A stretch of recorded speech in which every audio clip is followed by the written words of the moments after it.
Olá pessoal, tudo bem? Sou o Pedro, aluno de Direito da Faculdade Kennedy. Estou aqui junto com o Walter, com a Vitória, para a gente trazer o tema proposto pelo professor Jânio Donato para essa videoaula, que seria o Tribunal do Júri. Então, pessoal, adentrando acerca desse instituto, a gente tem que o tribunal ele vai ocorrer para aqueles crimes previstos que são dolosos contra a vida, como por exemplo, o homicídio, o infanticídio, a instigação ao suicídio. Todos esses crimes, pessoal, eles vão ao tribunal do júri, ok? E o que seria esse tribunal do júri? O tribunal do júri ele é composto por pessoas comuns, ou seja, não é composto por... A decisão ela não é tomada por um juiz, ela vai ser tomada por cidadãos comuns da sociedade. Quantas pessoas compõem o júri?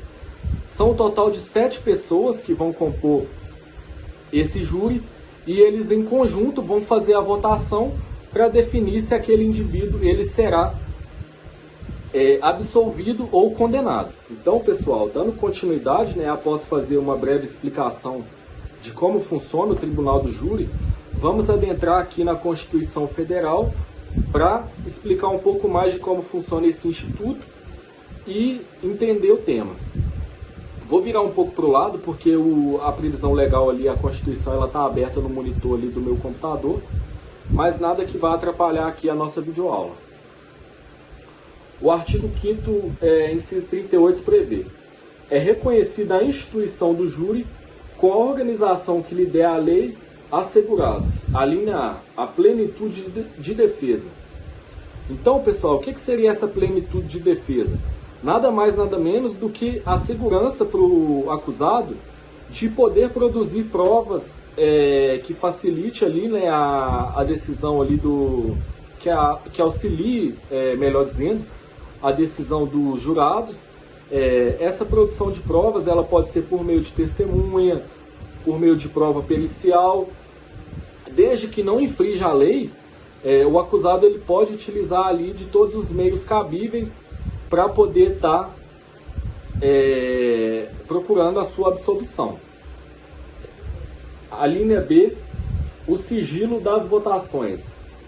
Aqui, pessoal, essa questão do sigilo das votações, ela está exclusivamente ligada à decisão dos jurados. Ou seja, diferentemente de um juiz que tem ali, por exemplo, o juiz ele tem o porte de arma, ele possui um segurança, ele tem todo ali uma base, para que, mesmo com a sua decisão, independentemente do nível de periculosidade, ele vai estar mais seguro, dizemos assim, entre aspas, do que um jurado comum, já que ele é um cidadão como nós.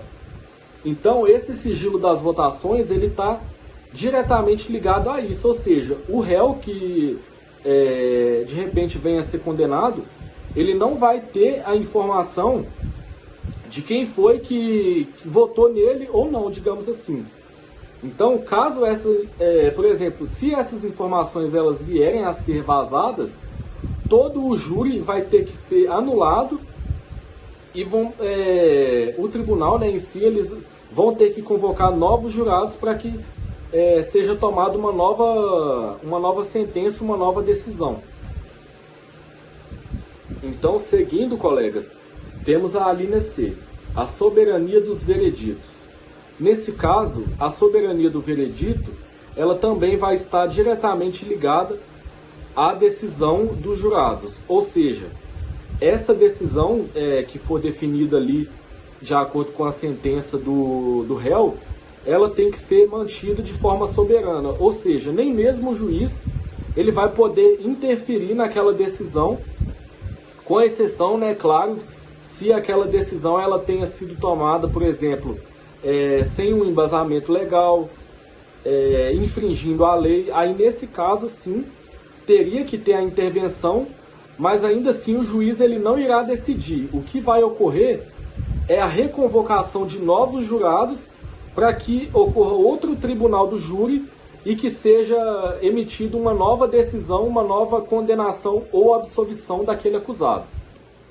chegando, né, à reta final aqui da leitura do artigo 5º, inciso 38, lemos a linha D. A competência para o julgamento dos crimes dolosos contra a vida. Nesse caso aqui, meus amigos, a Constituição Federal ela fez a menção daquilo que conversamos no início, em que somente os crimes dolosos contra a vida que irão a júri popular, né, ao tribunal do júri. Ou seja, o crime que for crime sexual, crime contra o patrimônio, ele não vai ao tribunal do júri. Somente aqueles crimes que eu citei no início que vão ao tribunal do júri, que é o feminicídio, o homicídio, o infanticídio. Esses crimes que são contra a vida, eles vão ao tribunal do júri.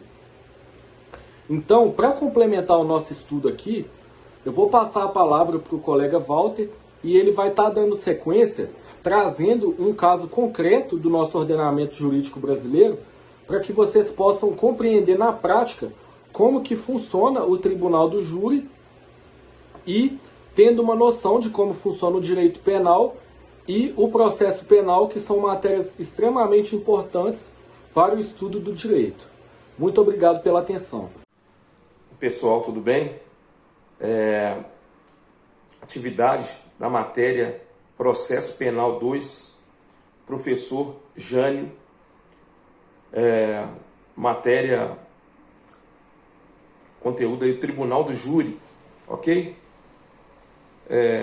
Seguinte, a gente vai tratar aqui sobre um caso emblemático da década de 70, que foi o julgamento do Dock Street. O caso ele consiste aí no assassinato da socialite Ângela Diniz, a Pantera de Minas, pelo namorado dela, o paulista, Dock Street, por motivo de ciúmes na Praia de Búzios, no Réveillon de 76. Porém, ele só foi a julgamento em 1979.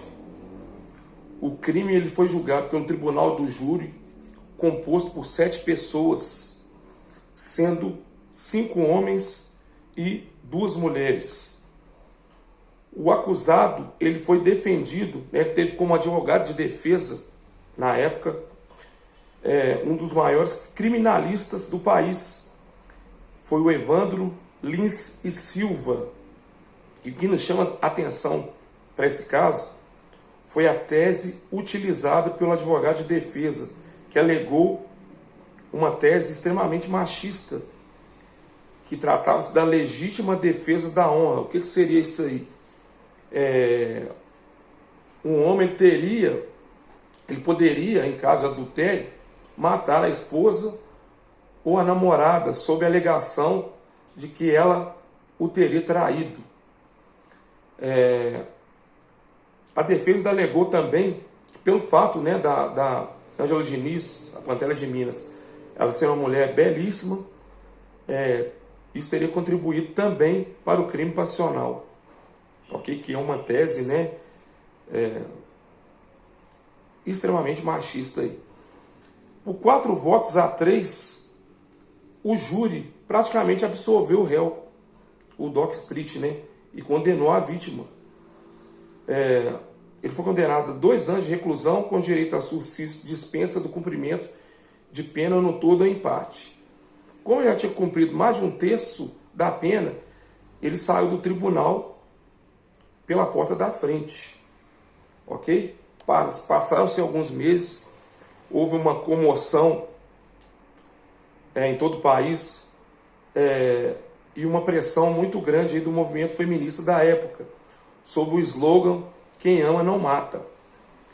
Com toda essa repercussão aí no país, a promotoria recorreu da sentença e um novo julgamento foi marcado. No entanto, no dia 5 de novembro de 81, o Dock Street foi condenado a 15 anos de reclusão por homicídio qualificado.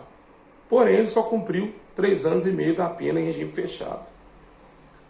Aí, lembrando aqui que toda essa pressão, a atuação maciça aí do movimento feminista foi fundamental para a condenação do Dock Street. E foi fundamental também para uma mudança cultural sobre crime e castigo no âmbito das relações entre homens e mulheres. Ok?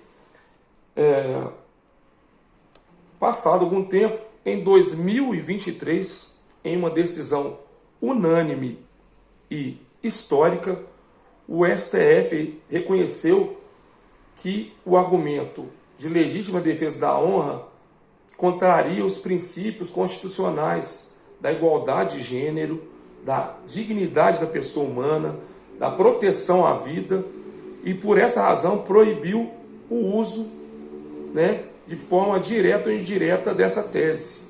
Tá? A utilização dessa tese foi proibida, e essa utilização, né, caso uma defesa utilize essa tese, o julgamento ele poderá, inclusive, ser anulado. Então, recapitulando aqui, em 2023, o STF reconheceu, né, proibiu realmente a utilização dessa tese. Essa tese utilizada anteriormente já não pode mais ser utilizada sob pena de anulação do julgamento. Ok? Beleza? Isso aí. Olá pessoal, eu sou a Vitória Chaia. Eu estou aqui hoje para fazer a apresentação para vocês da complementação do estudo do Tribunal do Júri. Eu gostaria de começar constatando aqui sobre a importância do Tribunal do Júri. O Pedro trouxe para a gente, né, o conceito do Tribunal do Júri, e o Walter trouxe para a gente o emblemático caso da Dock Street, que é justamente aí que a gente consegue observar a importância e a função social do Tribunal do Júri para com a sociedade em si. O Tribunal do Júri, ele serve para que a gente tenha uma certa sensação de pertencimento ao Poder Judiciário, né? Então, assim, é uma participação direta de pessoas trazidas diretamente da sociedade, que muitas vezes, né, a maior parte das vezes, não são nem mesmo formadas em direito, não fazem parte desse âmbito. Então, são pessoas comuns, como eu, como você, como qualquer outra pessoa pertencente da sociedade, que são trazidas para esse Tribunal do Júri. Como dito anteriormente pelo Pedro, né, são 7 pessoas que fazem parte do Tribunal do Júri. É justamente um número ímpar para que não ocorra um empate. E essas 7 pessoas são trazidas de movimentos diferentes, são de classes sociais diferentes. Então, assim, é justamente para que seja um espelho da sociedade, porque todos nós somos pessoas diferentes, com criações diferentes, crenças diferentes. Então, é importante que a gente tenha esse espelho dentro do Tribunal do Júri, tá? Então, o Tribunal do Júri, a gente tem essa sensação de pertencimento porque existe, sim, um equilíbrio, uma maior demonstração de democracia e cidadania apresentada pelo próprio corpo de jurados. Então, assim, o Tribunal do Júri ele serve justamente numa função social para que a gente tenha essa sensação de maior pertencimento. Por isso que o caso da Dock Street, né, muito bem apresentado pelo Walter, a gente tem essa sensação, assim, no início foi um julgamento muito difícil para a família da vítima, né, por causa das questões ali acerca. Foram só 3 anos de condenação do Dock Street, que matou a socialite, né, que era sua namorada na época. Então, assim, é importante que a gente tenha também a consciência sobre a função social, porque alguns anos depois, quando ele foi solto e voltou à sociedade, para cumprir o resto dos anos dele em regime 100% aberto, houve uma comoção da sociedade, que foi o movimento de Quem Ama Não Mata, um movimento trazido por parte de feministas que queriam trazer uma maior igualdade entre os homens e as mulheres. Porque havia muito isso do crime passional, da em legítima defesa da honra, que é uma tese extremamente machista e que o caso ocorrendo em 1979, o julgamento, somente 46 anos depois, que foi em 2023, no ano passado, que a gente teve a queda definitiva da legítima defesa da honra. já estava caindo aí em desuso, né, no Poder Judiciário. Entretanto, somente no ano passado houve de fato uma decisão do STF para que fosse 100% inaprovado a legítima defesa da honra, e o advogado que quisesse defender essa tese nem mesmo poderia continuar no processo com essa tese, teria que mudar a tese para continuar aquele processo em si. Por isso que é importante a gente observar sobre como o Tribunal do Júri exerce junto à sociedade uma função de equilíbrio, porque de fato, somente com aquele julgamento do Dock Street em 1979 e alguns anos depois, com movimentos sociais, que os movimentos feministas são sociais, aí sim, junto com a dinâmica da sociedade, houve um recurso, a abertura de recurso da promotoria para que ele fosse novamente julgado, e aí sim, a partir disso, ocorreu um novo tribunal do júri, no qual ele foi condenado novamente aos 15 anos, como o Walter havia explicado já. Então, assim, a gente observando isso, a gente vê que a função social do tribunal do júri é muito importante para a sociedade, até porque os crimes contidos na tabela do tribunal do júri são justamente crimes contra a vida. Então, assim, nada melhor do que pessoas comuns para julgar crimes contra a vida. Por que aquele caso ocorreu? Por que, por exemplo, do homicídio? Por que matou? Qual foi a motivação? Quais foram os meios utilizados?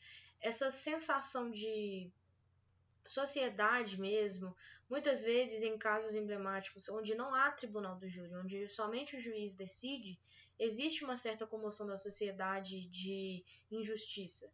E é por isso que o tribunal do júri ele foi criado, para que a gente tenha essa maior sensação de pertencimento e, de fato, não só seja uma sensação, seja um acontecimento no qual nós temos o direito ali de auxiliar nessas decisões tão importantes, principalmente em casos tão emblemáticos, né? A gente tem diversos outros casos além da Dock Street, como o caso Nardoni, o caso da Eloá, que também seriam muito bem apresentados, mas que nesse caso aqui o da Dock Street serviu para a gente ter essa noção da função social muito maior, porque 45 anos depois, o caso teve uma definição do Supremo na qual a tese usada pelo advogado na época caiu.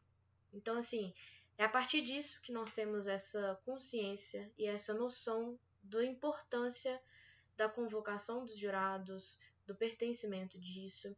É importante ressaltar que existe todo um procedimento para a escolha desses jurados, que existe um sorteio, é observada esse exame de que a pessoa não tem nenhum tipo de relacionamento, conhecimento entre o jurado e entre quem está sendo acusado, ou até mesmo a vítima, que é o exame de impedimento em si, da etapa do tribunal do júri. Mas é importante a gente ressaltar sobre como funciona muito bem esse processo dentro do nosso meio judiciário e o quão pertencente à sociedade os cidadãos se sentem com esse movimento. Portanto, pessoal, para finalizar, eu queria deixar aí para vocês essa observação. Quem tiver interesse, procure sobre o caso da Dock Street. É um caso muito interessante, é um caso muito bacana. As decisões na época e depois a promotoria recorrer, e agora, no ano passado, o Supremo tendo essa decisão da tese sendo 100% banida do nosso sistema, é muito importante, principalmente aos estudantes de direito que tenham conhecimento desse caso, tá? Eu queria fazer uma outra recomendação que é mais pessoal, que é sobre O Mercador de Veneza. É um filme bem antigo, que vem do livro de William Shakespeare, mas é um livro bem antigo, onde não é exatamente um tribunal do júri, né?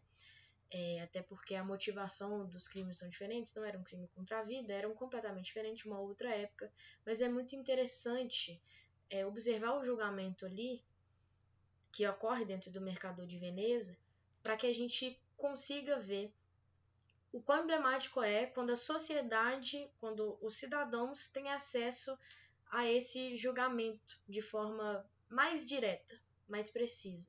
Então eu deixo aí essa recomendação pessoal minha mesmo para vocês. Espero que vocês tenham gostado, que tenha sido efetiva a aula. E qualquer coisa, a gente se mantém aí à disposição para tirar as dúvidas. Tchauzinho!